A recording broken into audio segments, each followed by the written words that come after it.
Hello नमस्कार, welcome to Gargi news India में आस्था शर्मा। तो आइए आज की इंपॉर्टेंट अपडेट्स के बारे में जानते हैं। PSLV C62 EOS N1 mission में PS3 चरण के अंत में तकनीकी गड़बड़ी आने के कारण मिशन में विसंगति दर्ज की गई। 22.5 घंटे की उल्टी गिनती के बाद यह रॉकेट सतीश धवन अंतरिक्ष केंद्र से सुबह 10:18 बजे प्रक्षेपित हुआ, जिसमें EOS N1 सहित 15 सहयात्री उपग्रह शामिल थे। फ्रेडरिक मर्ज भारत दौरे पर हैं, जहां उन्होंने प्रधानमंत्री नरेंद्र मोदी के साथ मिलकर अंतर्राष्ट्रीय पतंग महोत्सव का उद्घाटन किया। चांसलर मर्ज अहमदाबाद में पतंग महोत्सव में भाग लेंगे और एक कौशल विकास कार्यक्रम में भी शामिल होंगे। करूर भगदड़ मामले में विजय CBI के समक्ष पेश होने के लिए नई दिल्ली पहुंचे। उनके साथ पार्टी पदाधिकारी आधव अर्जुन, निर्मल कुमार और 5 अन्य लोग भी मौजूद थे, जबकि मामले की जांच केंद्रीय जांच ब्यूरो कर रही है। अमेरिकी राष्ट्रपति डोनाल्ड ट्रंप ने social media platform truth social पर एक पोस्ट में खुद को वेनेजुएला का कार्यवाहक राष्ट्रपति बताया। पोस्ट में उन्हें अमेरिका का 45वां और 47वां राष्ट्रपति भी दर्शाया गया है, जिन्होंने 20 जनवरी 2025 को पदभार संभाला।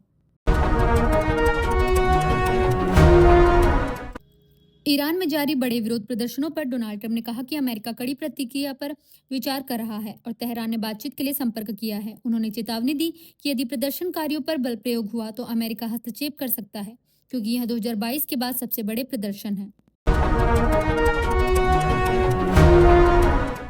भारतीय नौसेना के पूर्व प्रमुख अरुण प्रकाश से SIR प्रक्रिया के तहत अपनी पहचान स्थापित करने को कहा गया है। दक्षिण गोवा की कलेक्टर एग्ना क्लेटस ने बताया कि वह नौसेना के दिग्गज का एन्यूमरेशन फॉर्म जांचेगी और संबंधित अधिकारी उनसे संपर्क करेंगे। विधानसभा चुनाव के लिए तृणमूल कांग्रेस ने बंगाली पहचान और भाषा पर जोर देते हुए अपना नया प्रचार गीत जारी किया है। 3 मिनट 13 सेकंड का यह गीत, जिसका संदेश है जितना हमला करो बंगाल फिर जीतेगा। कांग्रेस ने मनरेगा बचाओ प्रदर्शनकारियों पर कथित निर्मम लाठीचार्ज को लेकर उत्तर प्रदेश सरकार को ट्रबल इंजन सरकार करार देते हुए तीखा हमला बोला। कांग्रेस ने कहा कि VBG RAMG एक्ट की वापसी और महात्मा गांधी राष्ट्रीय ग्रामीण रोजगार गारंटी अधिनियम को अधिकार आधारित कानून के रूप में बहाल करने की मांग को लेकर आंदोलन 25 फरवरी तक जारी रहेगा। महबूबा मुफ्ती ने राष्ट्रीय सुरक्षा सलाहकार अजीत डोभाल के इतिहास का बदला वाले बयान पर कड़ा ऐतराज जताया है। उन्होंने कहा कि 21वीं सदी में सदियों पुराने घटनाक्रमों के नाम पर बदले की बात करना एक डॉग व्हीसल है, जो गरीब और अशिक्षित युवाओं को अल्पसंख्यक समुदाय के खिलाफ भड़काने का काम करता है। फ्रेडरिक मर्ज अपने पहले आधिकारिक भारत दौरे पर अहमदाबाद पहुंचे हैं। आज अहमदाबाद में उनकी प्रधानमंत्री नरेंद्र मोदी से मुलाकात होगी, जो इस यात्रा का प्रमुख कार्यक्रम है।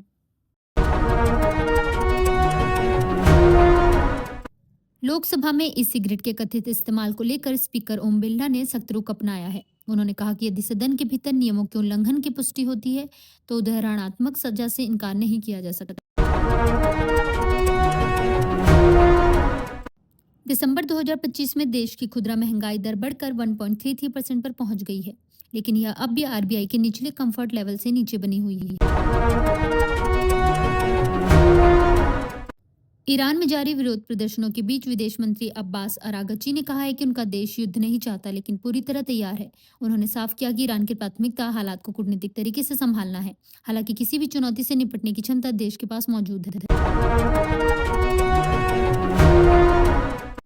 अमेरिका के नए राजदूत सर्जियो गोर ने भारत में औपचारिक रूप से कार्यभार संभाल लिया है। इस मौके पर उन्होंने कहा कि भारत को अमेरिका की पैक सिलिका पहल में शामिल होने का निमंत्रण दिया जाएगा। फिल्म जन नैगन के प्रोडक्शन हाउस ने मामले को लेकर सुप्रीम कोर्ट का रुख किया है। प्रोडक्शन हाउस ने शीर्ष अदालत में याचिका दायर कर फिल्म से जुड़े विवाद पर हस्तक्षेप की मांग की है। गोवा में SIR प्रक्रिया को लेकर उठे विवाद पर निर्वाचन आयोग ने स्थिति स्पष्ट की है। आयोग ने कहा कि पूर्व नौसेना प्रमुख को भेजा गया नोटिस किसी भी तरह से लक्षित कार्रवाई नहीं था, बल्कि यह एन्यूमरेशन फॉर्म में आवश्यक जानकारियों के अभाव के कारण जारी हुआ।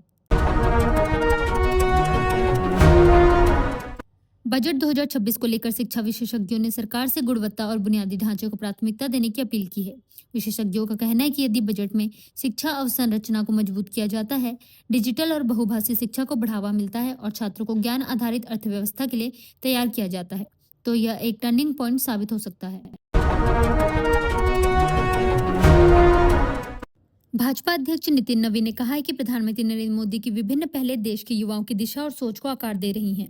उन्होंने कहा कि सरकार की नीतियों और कार्यक्रमों से युवाओं को नए अवसर मिल रहे हैं और वे राष्ट्र निर्माण में सक्रिय भूमिका निभा रहे हैं। विश्वविद्यालय परिसर में विरोध प्रदर्शन के दौरान हुई नारेबाजी को लेकर दिल्ली के मुख्यमंत्री ने कहा कि ऐसे जेएनयू जैसे घटनाक्रमों से पूरा देश स्तब्ध है। उन्होंने कहा कि इस तरह की गतिविधियां शैक्षणिक माहौल और लोकतांत्रिक मूल्यों के लिए चिंता का विषय हैं। नासा की अंतरिक्ष यात्री सुनीता विलियम्स केरल के कोझिकोड में आयोजित होने वाले केरल लिटरेचर फेस्टिवल में शामिल होंगी। यह जानकारी महोत्सव के आयोजकों की ओर से दी गई है। केरल के मुख्यमंत्री द्वारा केंद्र सरकार की आलोचना को लेकर राज्य की राजनीति तेज हो गई है। केरल भाजपा अध्यक्ष राजीव चंद्रशेखर ने कहा है कि मुख्यमंत्री की टिप्पणियां दरअसल एलडीएफ सरकार की विफलता की स्वीकारोक्ति हैं।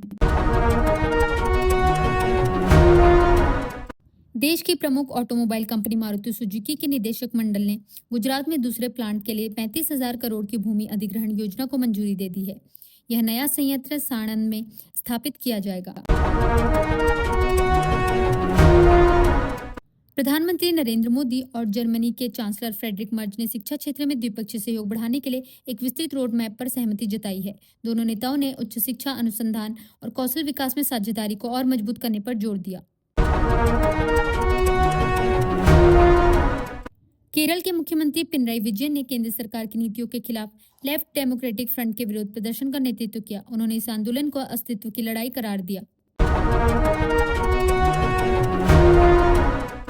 अमेरिका में रहने वाले लगभग 7,70,000 वेनेजुएला मूल के लोगों की प्रतिक्रिया निकोलस मादुरो के सत्ता से हटाए जाने के बाद मिलीजुली भावनाओं से भरी हुई है। महाराष्ट्र के मुख्यमंत्री देवेंद्र फडणवीस ने कहा है कि गठबंधन में मैत्रीपूर्ण मुकाबले पर सहमति थी, लेकिन अब अजित पवार का संयम डगमगाता हुआ नजर आ रहा है। फडणवीस ने यह टिप्पणी मौजूदा राजनीतिक बयानबाजी के संदर्भ में की। ईरान में जारी विरोध प्रदर्शनों के बीच भारत के नागरिकों की गिरफ्तारी को लेकर उठे दावों को भारत में ईरान के राजदूत मोहम्मद फताली ने खारिज किया है। उन्होंने स्पष्ट किया कि भारतीय नागरिकों की गिरफ्तारी संबंधी खबरें भ्रामक हैं। तो ये थी आज की बड़ी खबरें। बने रहिए गार्गी न्यूज इंडिया के साथ। मैं आस्था शर्मा, धन्यवाद।